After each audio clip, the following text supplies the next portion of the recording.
what's going on is the government, this is in Hefei and Anhui, they're going around the government, these are those communist uniforms, and they put down a med kit and they take a picture. So go back real quick. I think what you need to notice is, remember, we've shown quite a few times how propaganda works is they will take photos of, That's what I was trying to point out. Yeah, they take photos of like health workers like struggling or something, but it's just a show, right?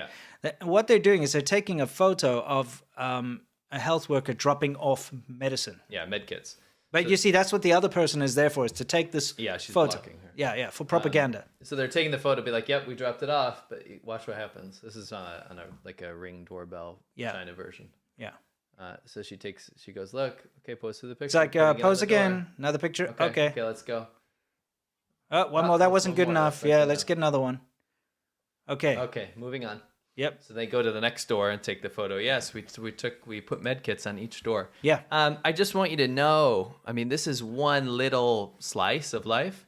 This is really a great analogy for how China works. Yeah. I'm going to say this later and it'll have more context, but if you're believing China at this point or the Chinese government, I mean, you're actually like really dumb.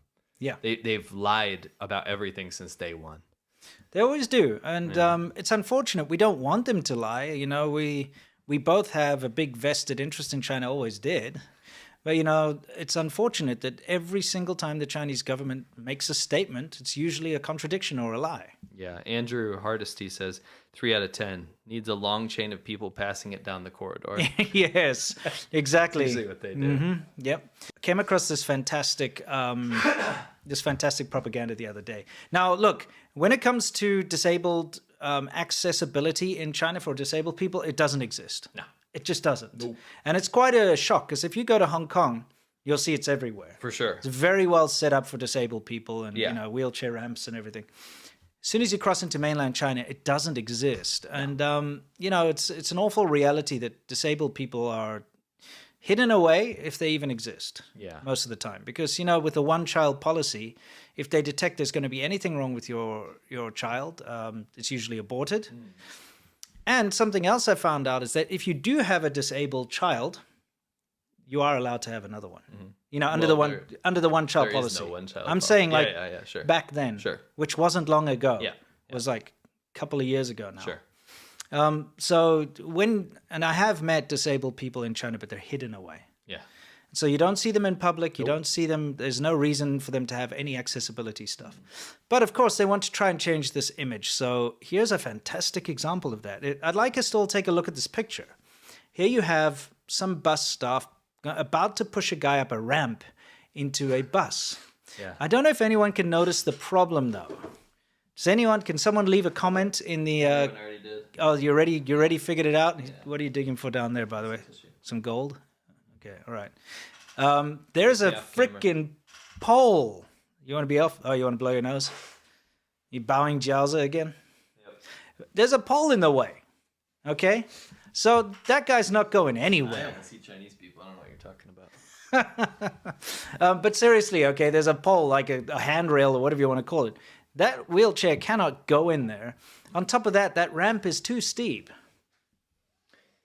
It's just far too steep. Like, it's not... That's not a comment, but I won't read it. Okay, all right. I can guess. Now, Can you? I probably can. Anyway, the thing is, this is typical of China's propaganda. And look, they post this out there. Yeah. They post it out here. And it's just not okay. But it also shows you how blazing they are with this stuff. They're like, okay, we just need to take a photo, opt for propaganda. There we go. Post it out there. Doesn't matter. You know? Anyway, let's stop. Yeah. It was good. Yeah, I'm sure it was. No. It's a 5G ramp, by the way. Okay, good. I don't even know what this is other than World Socialist Website, which is just a great name. Real on the nose, I guess.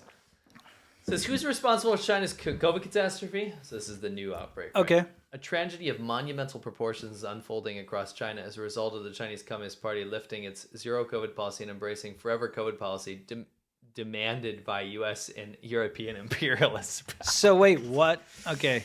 So it's the West's fault. So because U.S. and European imperialist powers demanded... We Westerners demanded it. No.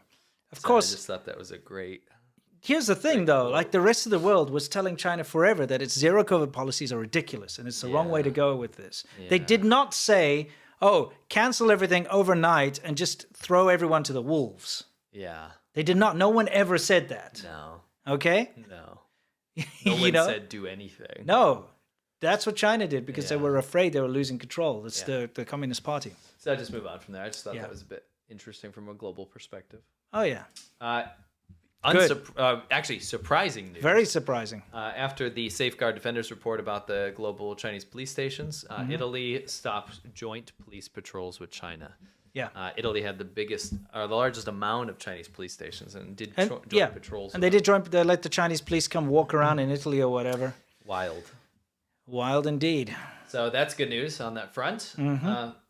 Also, we forgot to cover this. This was actually in an episode like 4 weeks ago we had planned. Yeah, we planned to do it. We keep putting it in the next note, so let's finally do it. Okay. Chinese government intelligence officer sentenced to 20 years in prison. Yeah. For espionage crimes attempting to steal trade secrets from Cincinnati company. So this is aerospace related. Yeah. They got him, and I was surprised to see such a long sentence, which was great. Yeah. Finally, some deterrence tactics for IP / spy. It's just espionage. Yeah, straight up. It's just espionage. And so the whole thing was he approached employees and paid people and stuff to get information on, I think it was like fan blades or something in jet engines or something along those lines. Yeah.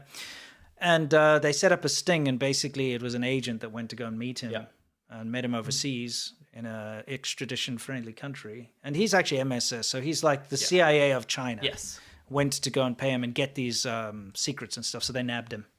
Yeah. Need more of this. And the article is a DOJ article. The official article's in the description if you want to read it. It's a good read. Pretty interesting. It's a very good read. Forgot to cover it before. So. Yeah. Anyway.